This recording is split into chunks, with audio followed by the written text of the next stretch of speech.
وطر میں بڑی سر لگائی ہے انہوں نے. شکر ہے تراویح ایسے نہیں پڑھ رہے. الحمدللہ نحمدہ ونصلی علی رسولہ الکریم. خاص طور پر جو حضرات اعتکاف میں بیٹھے ہیں، دیکھیں میرا جو آخری عشرہ ہوتا ہے نا رمضان میں، وہ لوگ حرم میں گزارتے ہیں. کوئی دنیا میں ایسا پاگل نہیں ہے جو آخری عشرہ چھوڑ کے بھاگ کے آ جائے یہاں پہ. اور میرا 1 مہینے کا ویزا تھا، یعنی عید کے بعد تک میں وہاں اسٹے کر سکتا تھا. تو میں وہاں سے چھوڑ کے آیا ہوں. حالانکہ وہاں بھی حرم میں بھی اعتکاف ہو سکتا ہے، مسجد نبوی میں بھی ہو سکتا ہے. اعتکاف نہ بھی ہو تو بھی لیلۃ القدر ہے اور رمضان کا آخری عشرہ ہے. یہ پورے سال میں سب سے افضل ترین جو عشرہ ہے یہ رمضان کا آخری عشرہ ہے. اس سے افضل ترین راتیں اللہ نے پورے سال میں رکھی نہیں. نہ شب برات، نہ بقرعید کی جو 10 راتیں ہیں وہ بھی نہیں. ان کی بھی فضیلت ہے لیکن اتنی نہیں ہے. تو سب سے افضل ترین جو راتیں ہیں پورے سال میں جو دوبارہ لوٹ کے نہیں آتی وہ یہ رمضان کے آخری عشرے کی راتیں ہیں. تو کتنی بڑی قربانی دی ہے ہم نے کہ ابھی ویزا بھی باقی ہے اور میرے لیے وہاں ہوٹل کا ٹھہرنا بھی کوئی مسئلہ نہیں تھا. وہاں اپنے متعلقین ماشاءاللہ اتنے نکل آئے کہ وہ سب اپنے گھر میں ٹھہرا لیتے. آپ کہنے بھی کرایہ زیادہ خرچ ہوگا ہوٹل کا، وہ بھی بچت ہو رہی تھی اس کی بھی. تو اس کے باوجود میں صرف اعتکاف والوں کے لیے آیا ہوں کہ بہت سے بیچارے اعتکاف والے دور دور سے مسجد میں اس لیے آگے بیٹھتے ہیں کہ ہم بیان سنیں گے. تو اس لیے آپ حضرات جو ہے نا تھوڑے سے بیانات میں جم کے بیٹھیں اور تھوڑی بیانات کی قدر کریں. قدر مطلب غور سے سنیں، اس پر عمل کی کوشش کریں. مولوی صاحب نے آج جو تراویح میں تلاوت کی ہے بہت ساری صورتیں، ان میں جس صورت میں سب سے زیادہ احکامات دیے گئے ہیں وہ ہے سورہ حجرات. آج آپ نے سنا ہوگا امام صاحب نے تلاوت کی، یا ایھا الذین آمنوا، اے ایمان والو، لا تقدموا بین یدی اللہ ورسولہ، اللہ اور اس کے رسول سے آگے بڑھنے کی کوشش نہ کیا کرو. آگے بڑھنے کا کیا مطلب ہے؟ اللہ اس کے رسول نے تمہیں ایک بات بتائی ہے، تم وہ بات نہیں مان رہے بلکہ اپنی لا رہے ہو درمیان میں. اللہ اس کے رسول سے پیچھے پیچھے رہو. اور آگے اللہ تعالیٰ نے نبی صلی اللہ علیہ وسلم کا ادب سکھایا کہ لا ترفعوا اصواتکم فوق صوت النبی، کہ نبی کی آواز سے اپنی آواز کو اونچا مت کرو. اس میں ادب سکھایا گیا ہے. آگے بتایا کہ ان الذین ینادونک من وراء الحجرات اکثرهم لا یعقلون، نبی کو ایسے نہ پکارو جیسے دوستوں کو پکارتے ہو نام لے کے.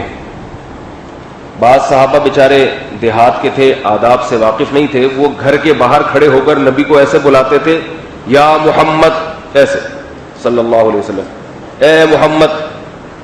تو جیسے وہ عام دوستوں کو لوگوں کو بلایا جاتا ہے. تو اللہ نے اس پہ بھی پابندی لگائی. تو اس سے ہمیں کیا پتہ چلا کہ اللہ کے رسول صلی اللہ علیہ وسلم کا ادب لازم ہے. اس میں ایک یہ بات بھی معلوم ہوئی کہ اللہ اس کے رسول صلی اللہ علیہ وسلم کے آواز سے اپنی آواز کو اونچا کرنا، انہیں ایسے بلانا جیسے عام دوستوں کو بلایا جاتا ہے، یہ بے ادبی کی چیز ہے. ادب واجب ہے، ایک تو یہ پتہ چلا. دوسری بات یہ پتہ چلی کہ ادب کسے کہتے ہیں. بعض دفعہ لوگ ایسے الٹا سیدھا کام کرتے ہیں اور کہتے ہیں ہم نے تو کوئی انسلٹ نہیں کی، ہم نے تو کوئی بے عزتی نہیں کی. تو وہی ہو گئی نا بے عزتی. آپ اس کی بات کاٹ رہے ہیں درمیان میں، اس سے اونچا بول رہے ہیں، اونچی آواز میں بات کر رہے ہیں، تو یہ سب بے ادبی ہی ہے. تو نبی کی بے ادبی کیا ہے؟ نبی کے سامنے اونچی آواز میں بات کرنا.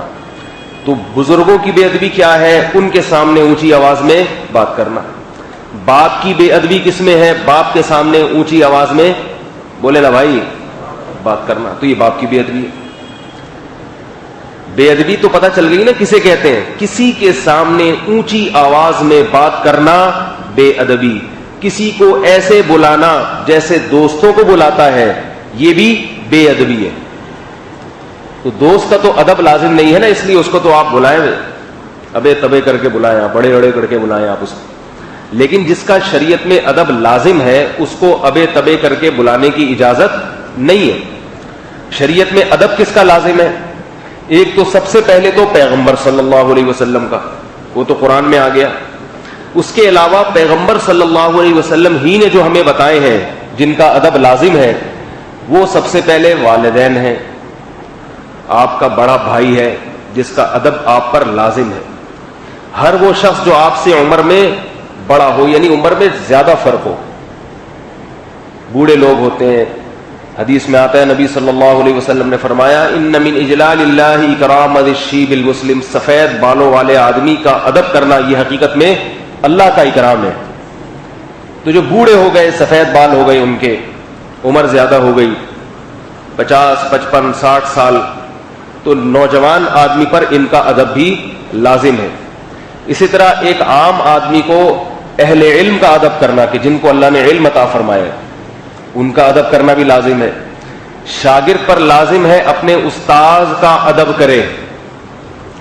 بہت مشکل ہے بات سمجھانا، چاہے وہ استاذ دینی ہو یا دنیاوی ہو. ہم نے دینی مدرسوں میں تو ادب بہت دیکھا ہے. دینی مدارس میں طلبہ اپنے اساتذہ کا جو ادب کرتے ہیں، اگر آپ دیکھ لیں تو آپ بے ہوش ہو جائیں، اتنا ادب کرتے ہیں. لیکن ہم نے جو اسکولوں میں ٹائم گزارا، اس میں دیکھا کہ اساتذہ کا ادب بالکل بھی نہیں ہے. تمیز سے بات ہی نہیں کرتے. اگر ادب کرتے بھی ہے تو اس وقت تک کرتے ہیں جب تک استاذ آپ کا احترام کر رہا ہے. استاذ نے ذرا سی 2 آنکھیں دکھائی تو شاگرد 4 آنکھیں دکھاتا ہے استاذ کو، تو یہ تھوڑی ادب ہے. یہ تو دوست بھی جب تک آپ کے ساتھ اچھا سلوک کرے گا، آپ کرو گے، وہ تھوڑا سا ٹیڑھی آنکھیں دکھائے گا، آپ بھی دکھاؤ گے، تو یہ دوست میں اور استاذ میں فرق کیا ہوا؟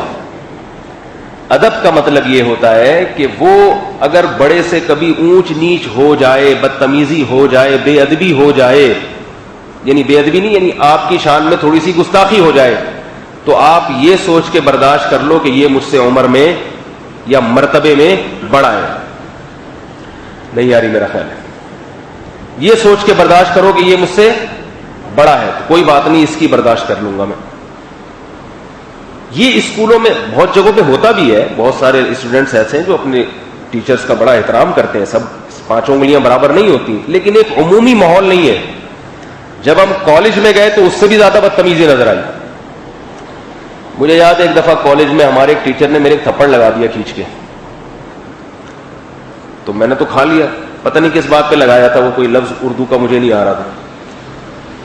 لیکن دوسرے جو اسٹوڈنٹس تھے وہ یہ کہہ رہے تھے کہ یہ کیسے لگا دیا، اشکال کر رہے تھے، ہے بھائی یہ کیسے لگا دیا. اور مجھے یقین تھا کہ کسی اور کے لگا ہوتا وہ برداشت نہیں کرتا، وہ کمپلین کرواتا پہلے تو جا کے، اس نے میرے پہ ہاتھ کیسے اٹھایا، میں ایک جوان آدمی ہوں. یہ کون؟ یہ ہیومن رائٹس کے خلاف ہے. چھوڑو ہیومن رائٹس کو اپنے گھر رکھ کر آؤ. جس سے علم حاصل، حالانکہ ان استاد سے میں نے کوئی علم حاصل نہیں کیا، کیونکہ ایس ایم سائنس کالج میں علم حاصل کرنے کے لیے سال میں 6 دفعہ تو ہم بمشکل گئے ہیں. کالجوں میں تو ایسا ہی ہوتا ہے، کون جاتا کون ہے. گھر سے نکلتے تھے، ماڑی پور سے نکلے وہ ہاکس بے روڈ کی طرف سے، 1.5 گھنٹے میں تو کھارادر پہنچیں گے. کھارادر سے آگے بولٹن مارکیٹ، تو 2 گھنٹے تو پہنچنے میں لگتے تھے گھر سے. پھر ٹریفک جیم، پھر ہماری عمر بھی اس وقت بالکل اٹھان تھی، تو اس وقت انسان کی طبیعت میں مستیاں بہت ہوتی ہیں. تو جتنے راستے میں گولے گنڈے والے آ رہے ہیں اور راستے میں وہ خربوزے والے، تربوز والے، تھوڑا تھوڑا ہر ایک کو ٹچ کرتے ہوئے جاتے تھے. یار 5 روپے کی یہ پلیٹ بھی کھا لیں. تو کالج میں جانے کے بعد آدھا گھنٹہ پھر تلاش کرتے تھے ہماری کلاس آج ہے کدھر. تو کبھی کسی دن اتفاق سے اپنی اوریجنل کلاس میں پہنچ جاتے تھے، کبھی ویسے ہی ادھر ادھر گھوم گھام کے واپس آ جاتے. یہ سب کے آج بھی ایسا ہی ہو رہا ہے، کوئی یہ نہیں کہ کوئی ایسا ہوتا تھا. تو وہ ایک آدھ دفعہ کبھی استاد سے واسطہ پڑ گیا تو میں نے تھپڑ لگا دیا. تو ہم نے کھا لیا. ہم نے کہا چلو کوئی خاص علم حاصل نہیں کیا، لیکن ایک عہدہ تو ہے نا، عہدہ یعنی یہ ہمارے ٹیچر تو کہلائیں گے نا. ٹیچر کسی کے عہدے کا ادب بھی لازم ہے، اگرچہ آپ نے اس سے کچھ سیکھا نہ ہو. دیکھو ایک آپ اپنے مولوی صاحب کے پیچھے نمازیں پڑھتے ہو، ان کا تو ادب اس لیے کہ بھائی ان کے پیچھے نماز پڑھتے ہو. ایک ہے کسی اور محلے کے مولوی صاحب جن کے پیچھے آپ نماز نہیں پڑھتے، تو اب آپ یہ نہیں کہہ سکتے میرا ان سے کیا رشتہ ہے. بھائی آپ کا ان سے رشتہ نہیں ہے، لیکن بذات خود تو یہ کسی عہدے پر ہے نا، کسی عہدے پر ہے. نبی صلی اللہ علیہ وسلم نے فرمایا انزل الناس منازلہم، لوگوں سے ایسے پیش آؤ جیسے ان کا عہدہ ہے، مرتبہ ہے. اسی وجہ سے علماء نے بیان کیا ہے کہ حکمرانوں کا احترام بھی لازم ہے. حکمرانوں کا، آپ اپنی آفس میں جاب کرتے ہیں، وہاں کوئی 18ویں گریڈ پر ہے، 19ویں گریڈ پر ہے، یا کوئی آپ سے اوپر کا ہے، تو آپ پر اس کا احترام بھی لازم ہے. یہ صرف دنیا کے لحاظ سے نہیں ہے. جو یونیورسٹی میں پڑھانے والے لوگ ہیں، کالجز میں ٹیچر ہیں، ان پر لازم ہے کہ وہ پرنسپل کا احترام کریں، کیونکہ اس کا عہدہ آپ کے عہدے سے اونچا ہے. بہت مشکل ہے بھائی، بہت مشکل ہے. نبی صلی اللہ علیہ وسلم نے کیا فرمایا؟ انزل الناس، یہ حدیث یاد کر لیں، انزل الناس منازلہم، لوگوں کی جو منزل ہے، منزل کا مطلب مرتبہ، تو ان سے اسی طرح سے پیش آیا کرو. کیونکہ جو اونچے مرتبے والا آدمی ہوتا ہے وہ تھوڑی سی بے عزتی کو بھی بہت زیادہ سمجھتا ہے، اور جو نیچے مرتبے والا آدمی ہوتا ہے وہ بہت زیادہ بے عزتی کو بھی کچھ نہیں سمجھتا. آپ گلی میں کوئی سویپر ہے، جھاڑو دینے والا ہے، آپ اس کو ابے تبے کہہ دیں، گالیاں دے دیں، کچھ بھی نہیں ہوگا، اس کو ہنس کے چلا جائے گا. وہ آپ ایک دیں گے وہ 6 اور نکال کے دے دے گا آپ کو. آپ ایک گالی دیں گے وہ 6 اور نکال دے گا، اس پہ کوئی فرق نہیں پڑے گا، کیونکہ وہ اپنی بے عزتی اس میں محسوس نہیں کرتا.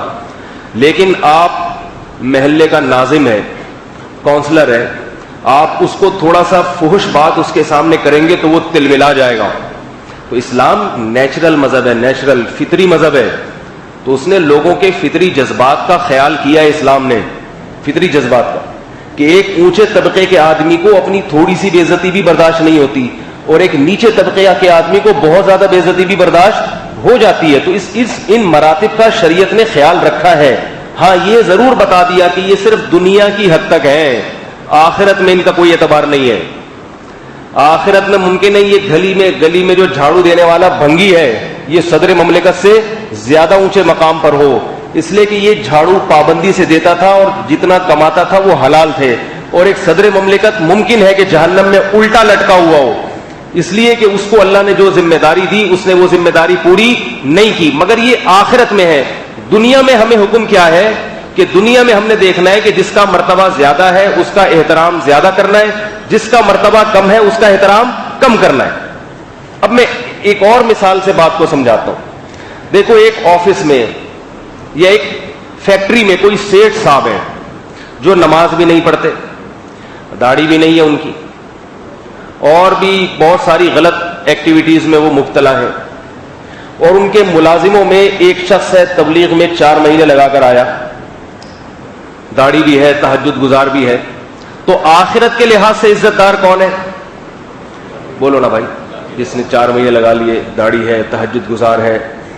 لیکن اب یہ داڑھی والا تہجد گزار یہ نہیں کہہ سکتا کہ میں اپنے سیٹ کا ادب نہیں کروں گا کیونکہ میں اس سے افضل ہوں. یا اس کے جو دوسرے ساتھی ہیں وہ یہ کہیں کہ ہم اس کا احترام زیادہ کریں گے، اپنے سیٹ صاحب کا کم کریں گے.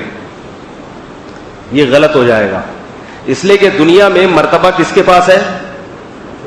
سیٹ صاحب کے پاس، کیونکہ آپ اس کے ملازم ہو، اور ملازم پر لازم ہے کہ وہ احترام کرے اپنے بڑے کا.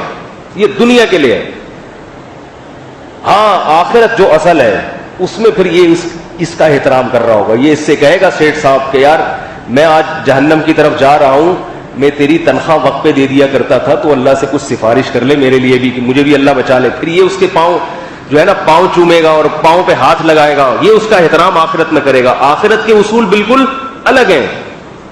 یہ اس لیے بتا رہا ہوں کہ دنیا میں جو ہمیں کسی کو عزت دینی پڑتی ہے تو اس سے احساس کمتری کا شکار نہ ہوا کریں کہ ہم کیوں کسی کو عزت دیں. بھائی یہ صرف دنیا کی حد تک ہے، آخرت میں نہیں ہوگا. آخرت میں اعمال دیکھے جائیں گے، اعمال.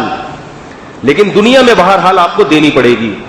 اور یہ میں اس لیے بھی وضاحت کر رہا ہوں کہ آج دفتروں میں، یونیورسٹیوں میں، کالجز میں، گھروں میں دیندار لوگ اپنے بڑوں کا احترام نہیں کرتے. انہیں یہ احساس ہوتا ہے کہ ہم زیادہ نیک ہیں تو ہم اس بے نمازی کا احترام کیوں کریں. سمجھ رہے ہو بات کو؟ ہم جب نیک ہیں، میں زیادہ نیک ہوں تو میں اپنے بڑے بھائی کا احترام کیوں کروں؟ وہ تو نماز بھی نہیں پڑھتا، وہ تو زکوٰۃ بھی نہیں دیتا، وہ تو یہ کرتا ہے، وہ تو وہ کرتا ہے، تو میں کیوں کروں؟ میرے پاس فون آتے ہیں لوگوں کے کہ میرے والد جناب ایسے ہیں، میرے ابا ایسے ہیں، اور میرے ابا کی یہ غلطی ہے، اور میرے ابا ایسے، تو یہ میں ایسے ابا کو مانتا ہی نہیں. میں ایسے ابا کو مانتے ہی نہیں. تو میں ان سے کہتا ہوں آپ نماز کیوں پڑھتے ہیں؟ اللہ نے حکم دیا نا. کیا خیال ہے بھائی؟ آپ نے داڑھی کیوں رکھی؟ اللہ نے حکم دیا. آپ نے زکوٰۃ کیوں دی؟ اللہ نے حکم دیا. تو جس اللہ نے نماز کا حکم دیا، زکوٰۃ کا حکم دیا، اسی اللہ نے باپ کے احترام کا بھی حکم دیا ہے. اور اس اللہ نے بتا دیا کہ باپ کے احترام کرو، چاہے وہ نمازی ہو یا بے نمازی، چاہے وہ کافر ہی کیوں نہ ہو. اور باپ اتنا بڑا کافر کہ صرف کافر نہیں بلکہ اولاد کو کفر پہ مجبور بھی کرتا ہے. یعنی اولاد کا عقیدہ بھی خراب کرنے کی کوشش میں لگا ہوا ہے. پھر بھی اللہ نے کہا وصاحبہما فی الدنیا معروفا. دنیا کا لفظ لگا دیا اس میں کہ دنیا میں اس کا مرتبہ زیادہ ہے، تمہارا کم ہے، اگرچہ وہ کافر ہے اور اتنا بڑا کافر کہ تمہیں کفر پہ مجبور کر رہا ہے، لیکن دنیا میں اس کا مرتبہ زیادہ، تمہارا مرتبہ کم، لہذا دنیا میں تم نے اس کے ساتھ اچھا سلوک کرنا ہے. یہ دنیا کے لفظ میں بتا دیا کہ آخرت میں وہ تمہارا محتاج ہوگا.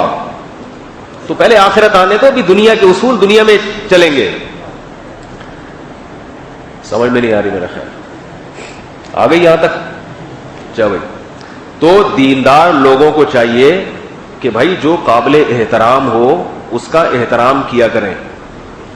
دولت مند آدمی کو اپنی عزت کا خیال زیادہ ہوتا ہے. سمجھ رہے ہیں نا؟ دفتروں میں اب میں نے دیکھا ایک دفعہ ہم لوگ دو صاحب گئے کہیں ہوٹل پہ کھانا وانا کھانے، تو ہمارے ساتھ ایک اور تھے، وہ داڑھی والے تھے. ماشاءاللہ داڑھی والے ہی اکثر زیادہ ہوتے ہیں ہمارے ساتھ. تو وہ کھانے میں کچھ گڑبڑ ہو گئی تو انہوں نے ہوٹل کے مالک کو اتنے برے طریقے سے سنائی ہے، ایسی بد اخلاقی. وہ اتنا بدگمان ہو رہا تھا، وہ کہہ رہا تھا کہ یہ آپ کی داڑھی اور یہ آپ کی یہ بولنے کا اسٹائل ہے. تو ان کو جب داڑھی کا حوالہ دیا تو انہوں نے اور سنانا شروع کر دی کہ میری داڑھی کا میرے اخلاق سے کیا تعلق.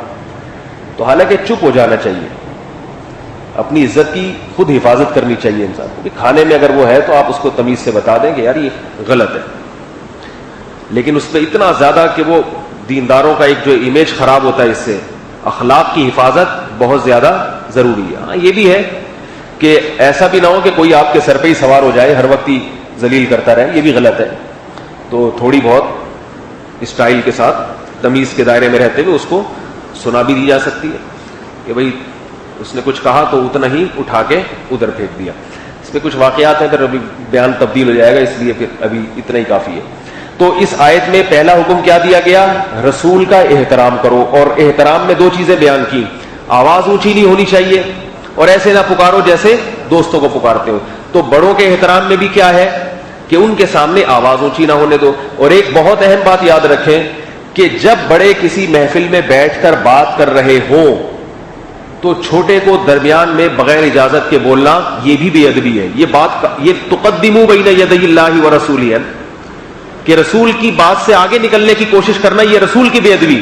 تو والدین کی بات سے آگے نکلنے کی کوشش کرنا یہ والدین کی بے ادبی. علماء کی محفل میں آگے نکلنے کی کوشش کرنا یہ علماء کی بے ادبی. بعض دفعہ ایسے ہوتا ہے کہ کسی مجلس میں کوئی بات چیت ہو رہی ہے تو جو چھوٹا ہوتا ہے نا، چھوٹا وہ زیادہ فنٹر بن رہا ہوتا ہے.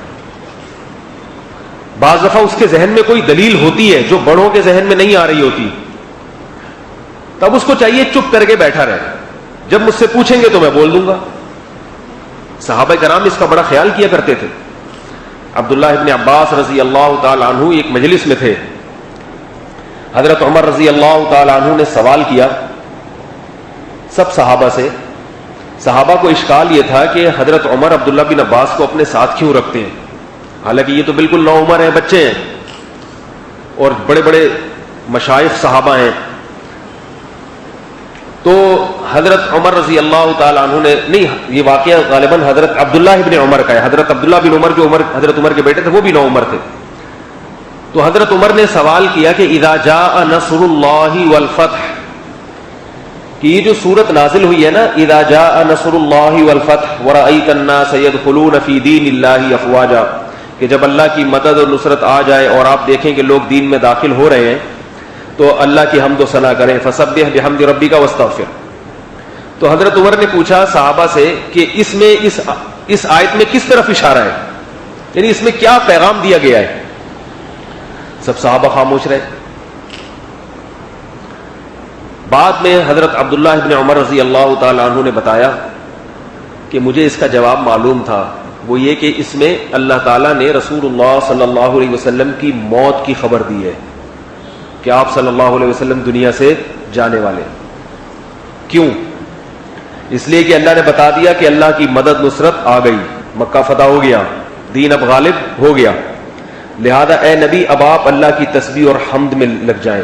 جب کام مکمل ہوتا ہے تو تسبیح اور استغفار ہوتی ہے نا. تبلیغ والے جب گشت کر کے واپس آنے لگتے ہیں تو پھر کیا کرتے ہیں؟ بھائی اب استغفار کرتے ہوئے واپس چلو.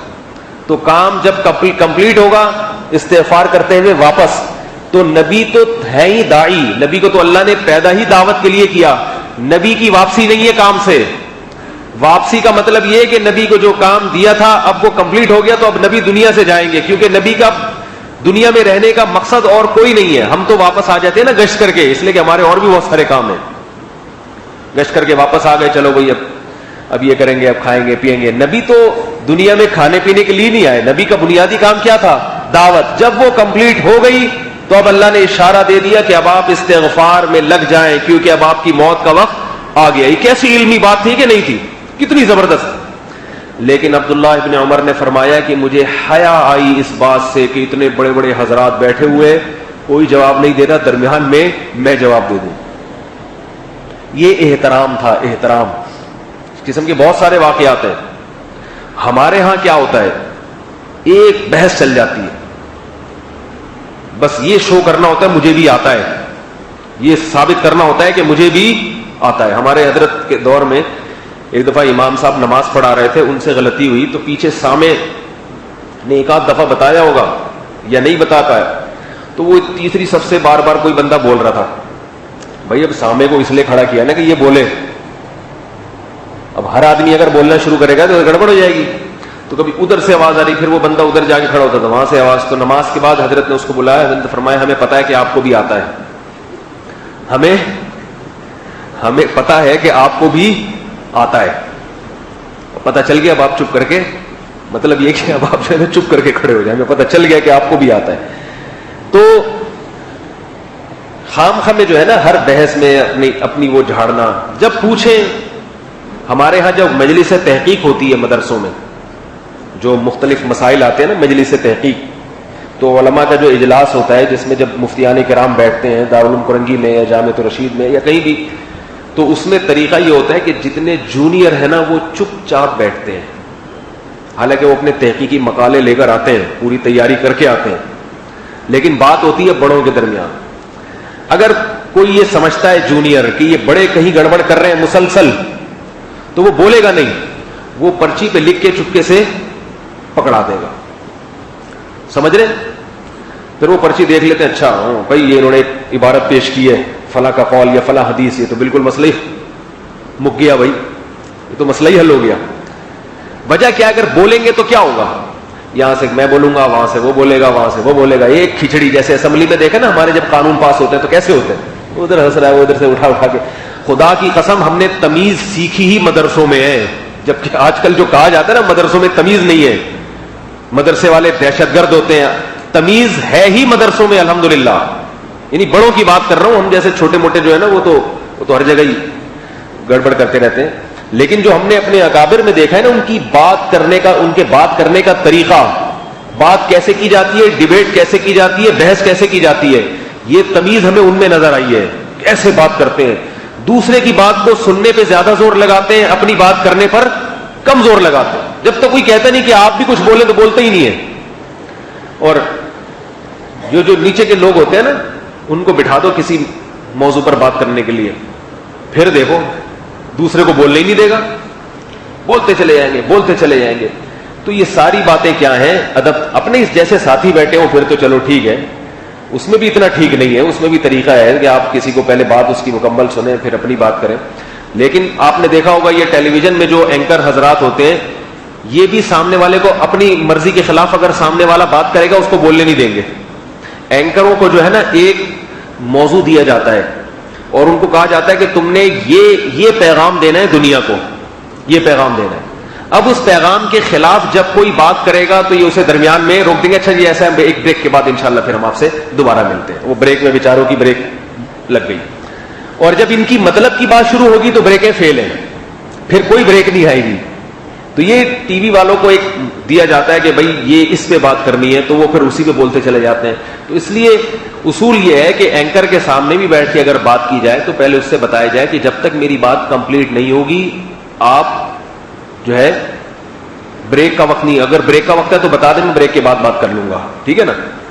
ورنہ ہوتا کیا ہے کہ آپ کی ادھوری بات کان میں پڑتی ہے اور وہ لوگ اس سے بدگمان ہو جاتے ہیں اور وہ کاٹ دیتا ہے وہاں سے.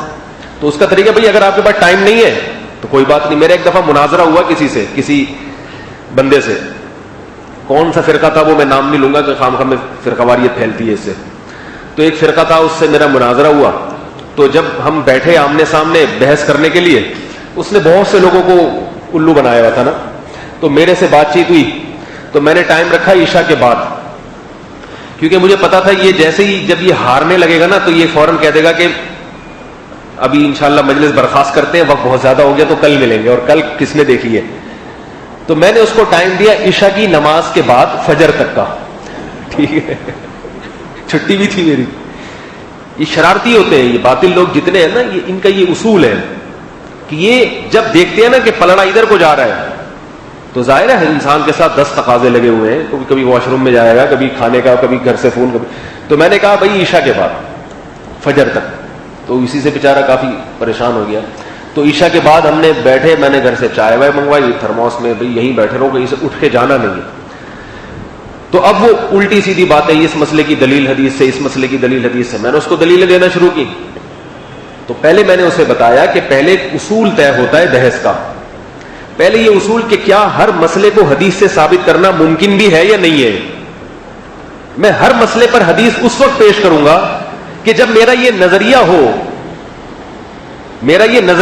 کہ ہر مسئلے کے لیے حدیث کا ہونا ضروری ہے. تو پہلے اس اصول پہ بحث ہوگی. اگر یہ اصول ہی غلط ثابت ہو گیا تو پھر تو گل یہیں سے ہی مک گئی نا, یہیں سے گل مک گئی. تو وہ اس اصول پہ ہی کافی ٹائم لگا, لیکن وہ پھر بالآخر بھاگ گئے. وہ کہہ رہے نہیں میں نہیں جاؤ, یہ تو کوئی عجیب عجیب, یہ تو منطقی بحث کر رہا ہے. منطقی بحث کیا بھائی, پہلے اصول قواعد ضوابط طے ہوتے ہیں, ورنہ میں آپ کو آپ کے خلاف ایک دلیل دوں گا, آپ پینترا بدل کے دوسرا اصول گڑھ لو گے. اس کے خلاف دلیل دوں گا تو یہاں سے پینترا بدل کے ایک تیسرا اصول لے آؤ گے. ایسے مرغوں کی طرح لڑائی ہوتی ہے نا, صبح تک مرغے ایک دوسرے کو چونچ مار رہے ہوتے ہیں, جہاں ملے وہاں مارو بس اس کو, کبھی آنکھ پہ مارو, کبھی جناب اس کے ناک پہ مارو, بس جہاں چونچ ملے. تو ایسے فائرنگ ہوگی بے تکی سی.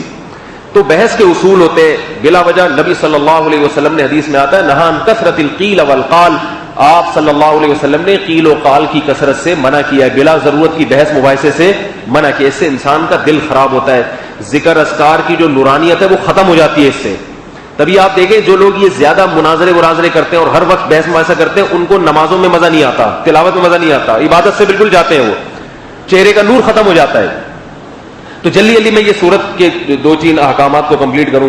تو علماء کا بھی یہ ادب ہے کہ ان کو اس طرح نہ بلایا جائے گھروں سے باہر کھڑے ہو کر. ماں باپ کا بھی یہ ادب ہے, گھر میں جب والدین بات چیت کر رہے ہوں تو اولاد کو چاہیے چپ کر کے بیٹھی رہے آرام سے. کوئی بہت اہم بات آئے تو ادب احترام کے ساتھ اپنی بات سامنے رکھ دی. اس طرح سے والدین کا احترام ہوتا ہے اور رشتہ داروں کا احترام ہوتا ہے. اور اللہ نے اس آیت میں ایک اور حکم دیا, ان طائفتان من المؤمنین اقتتلوا فاصلحوا بینہما. بلکہ اس سے پہلے حکم دیا کہ اگر تمہارے پاس کوئی خبر آئے تو اس کی تصدیق کے بغیر آگے اس کو نقل نہ کرو. آج واٹس ایپ پہ, فیس بک پہ بس جو خبریں آ رہی ہیں اٹھا کے. آپ کو معلوم ہے ابھی حج پہ ایک خبر آئی تھی عمر چند دن پہلے کہ ایک نابینا کو بینائی مل گئی مسجد حرام میں. ویڈیو آئی تھی, دیکھی ہوگی آپ لوگوں نے. میرے پاس بھی وہ واٹس ایپ پہ وہ ویڈیو آئی, میں نے آگے نہیں چلایا اس کو, نہ بیان میں اس کا ذکر کیا, کیونکہ بھئی کیا دلیل ہے کہ یہ واقعی اوریجنل ہے یا فیک ہے. کسی کو بھی کھڑا کر دو اور ایسے بنا لو. لیکن مجھے پھر اس کی تصدیق ہو گئی. میں نے کل بیان میں بتایا نا, مولانا مکی صاحب کے بیٹے تھے تو وہ دسترخوان پہ بات چیت ہوئی, تو وہیں ایک اور مولانا صاحب بیٹھے ہوئے تھے, جامعۃ الرشید سے فارغ تھے, وہ ہمارے بڑی اچھی گپ شپ تھی. انہوں نے مجھے واقعہ سنایا, انہوں نے واٹس ایپ کے حوالے سے نہیں. انہوں نے کہا میں حرم میں کھڑا ہوا تھا تو میں نے ایک بوڑھے کو دیکھا, وہ خوشی سے رو رہا ہے اور پاگل ہو رہا ہے. میں نے جا کے پوچھا کیا وہ, اس نے کہا میں اندھا تھا اور میری اللہ نے بینائی واپس لوٹانی. تو یعنی وہ انہوں نے اپنی آنکھوں سے دیکھا یہ واقعہ. پھر مجھے یقین آیا, میں نے کہا آپ عینی شاہد ہیں, ایسے تو نہیں آپ بھی سن کے بتا رہے ہو. کہہ رہے میں نے اپنی آنکھوں سے دیکھا ہے خدا کی قسم. تو پھر مجھے یقین آیا کہ واقعی یہ واقعہ درست ہے, پھر اس ویڈیو کو آپ آگے چلا سکتے ہیں.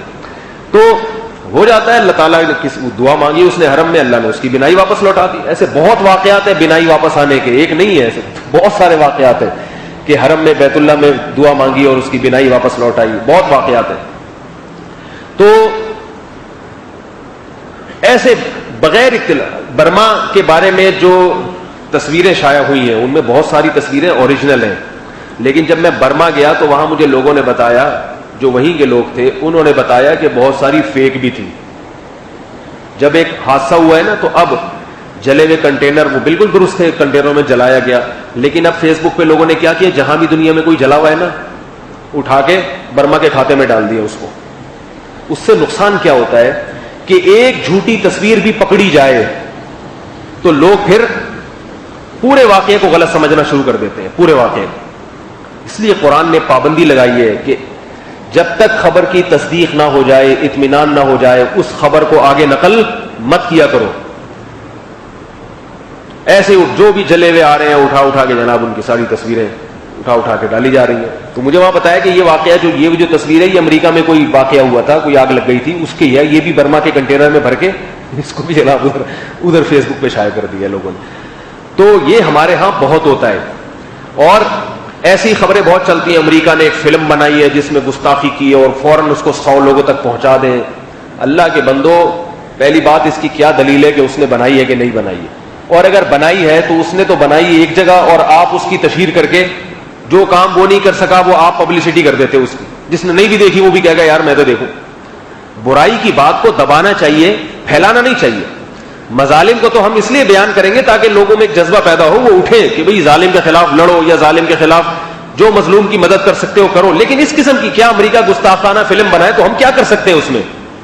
اس کا سینما گھر ہے, اس کی فلمیں ہیں, وہ جو مرضی کرے, ہم کر کیا سکتے ہیں اس کے خلاف؟ جو کر سکتے ہیں وہ تو ہم کرتے نہیں ہیں. ہم صرف ایک کام کر سکتے ہیں کہ جب وہ گستاخانہ فلم بنائے تو ہم مصنوعات کا بائیکاٹ کریں. صرف یہ کام ہو سکتا ہے جس سے ان کو زبردست دھچکا لگے گا, لیکن تمام مصنوعات کا نہیں. قانون ہمیشہ ایسا ہونا چاہیے جو آسان ہو, قابل عمل ہو.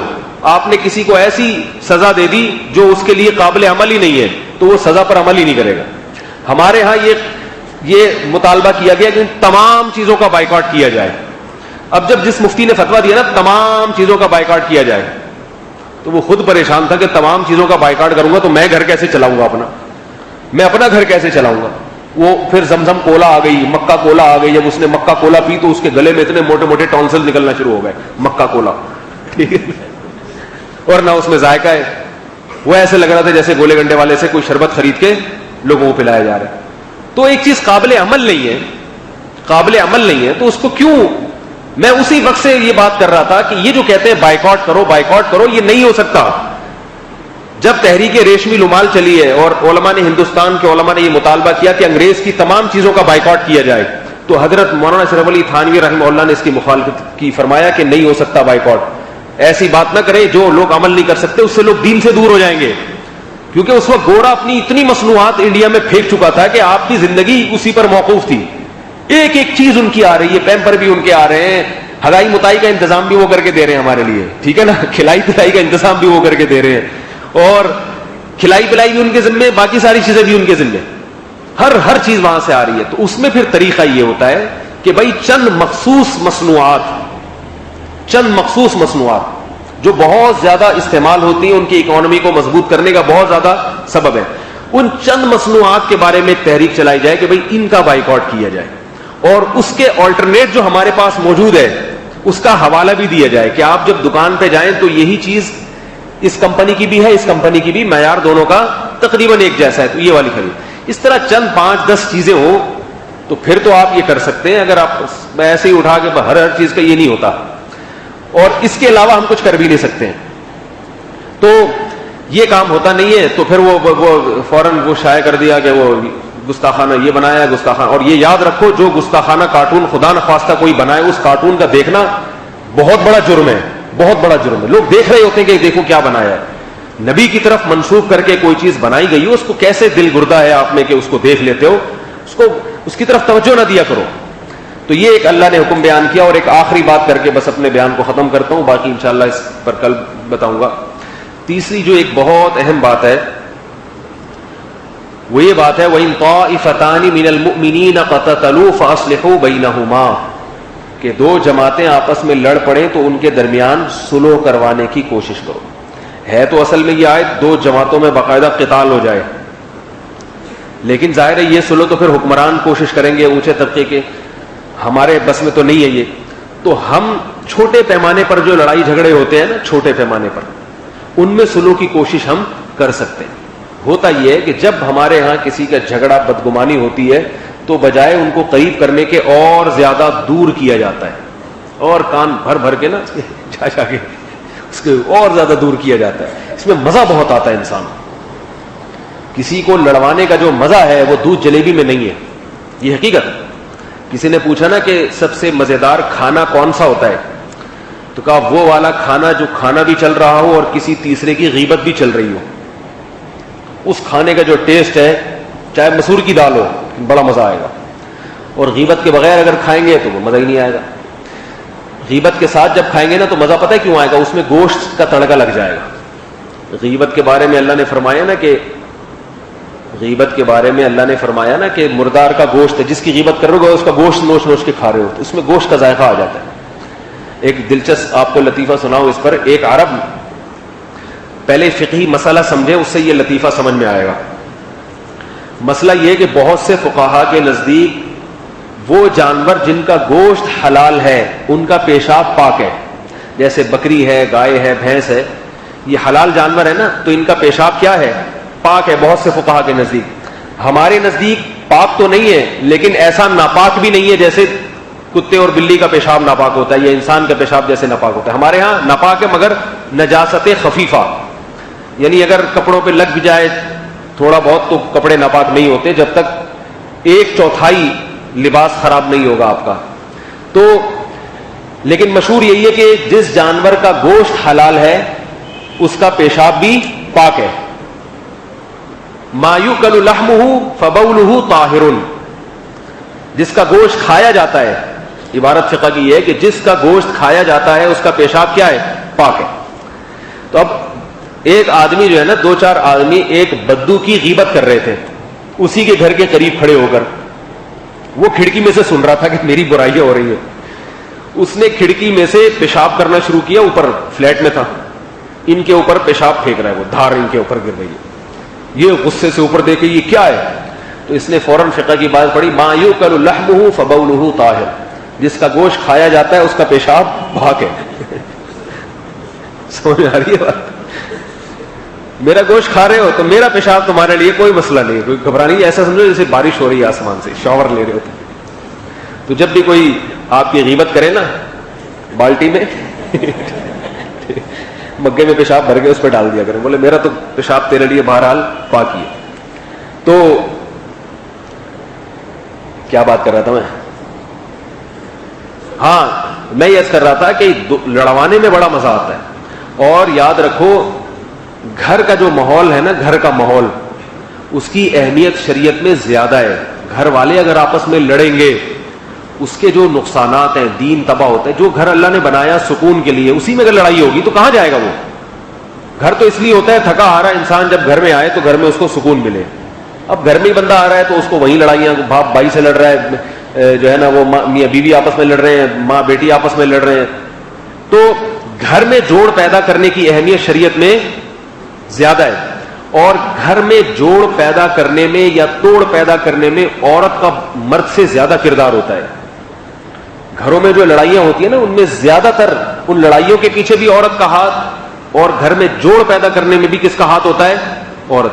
تو خواتین کو اس بات کا بہت زیادہ احساس کرنا چاہیے کہ غیبتیں کر کر کے, بہتان تراشیاں کر کر کے بھائی کو اپنی بھابھی سے لڑوا دینا, بہو کو ساس سے لڑوا دینا, اور جا جا کے الٹی الٹی باتیں کرنا, ناشکری کی باتیں, اس سے لڑائیاں پیدا ہوتی ہیں.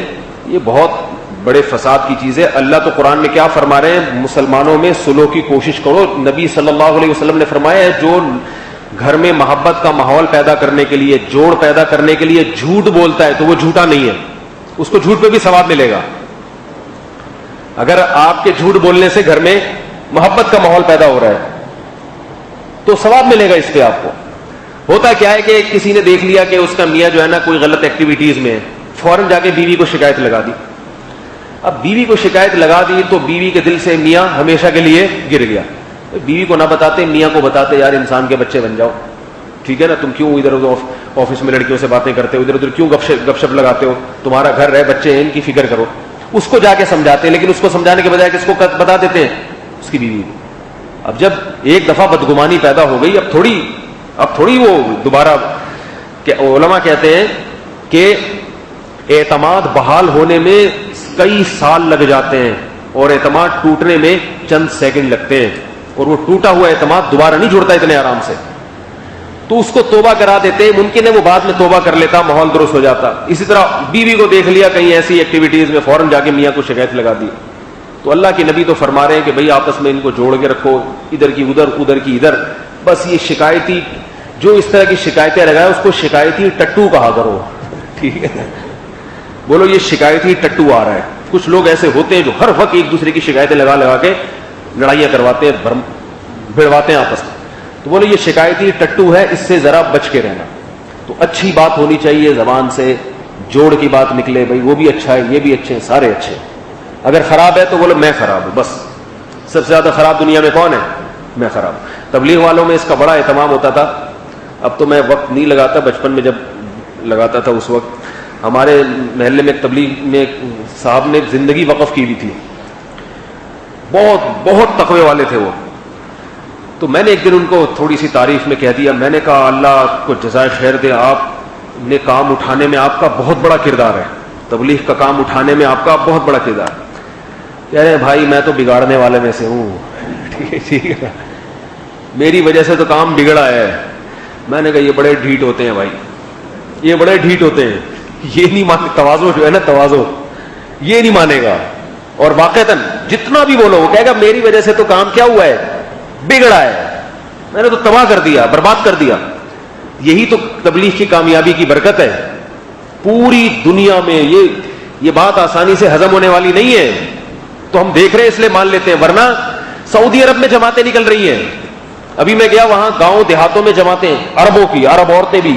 ہندوستان کے لوگ جو ہندوؤں میں رہے ہیں, جو مسلمان, ہندوستان تو نہ معاشی لحاظ سے کوئی اتنا مضبوط تھا, اور مسلمان تو ویسے ہی انگریزوں کے غلام تھے وہاں پہ.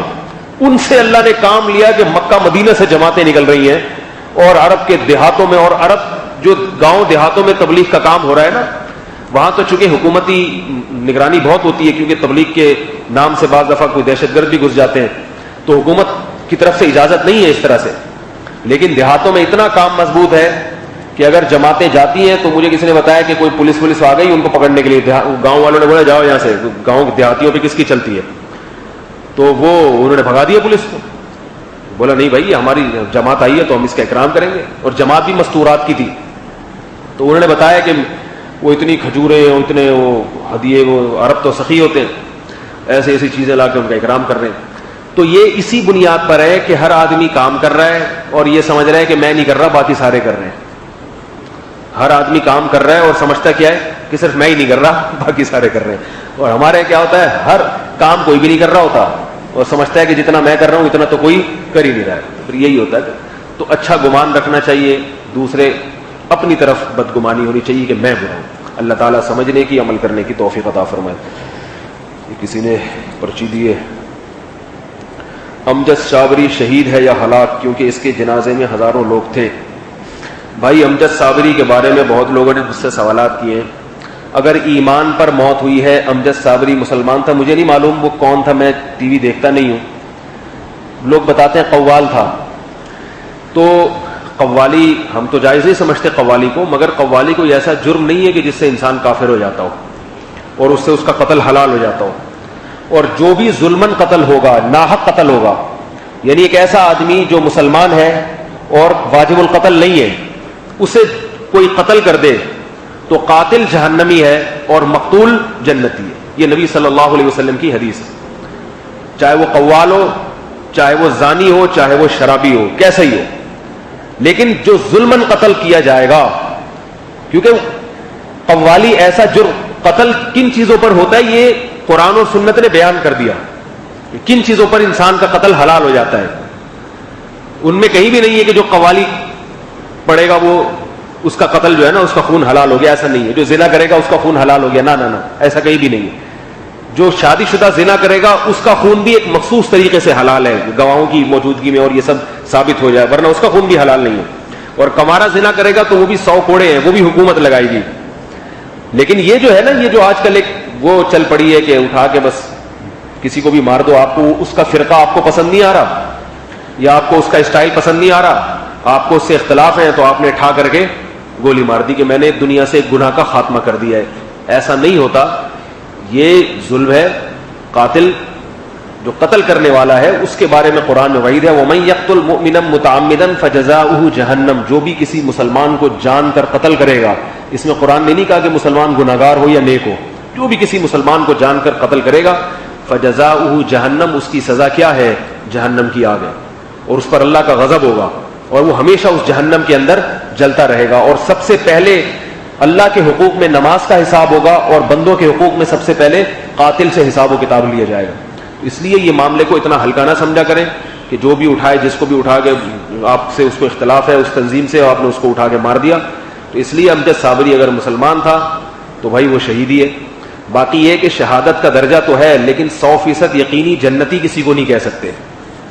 سمجھ رہے بات کو؟ یہ تو کہہ سکتے ہیں شہادت ہے.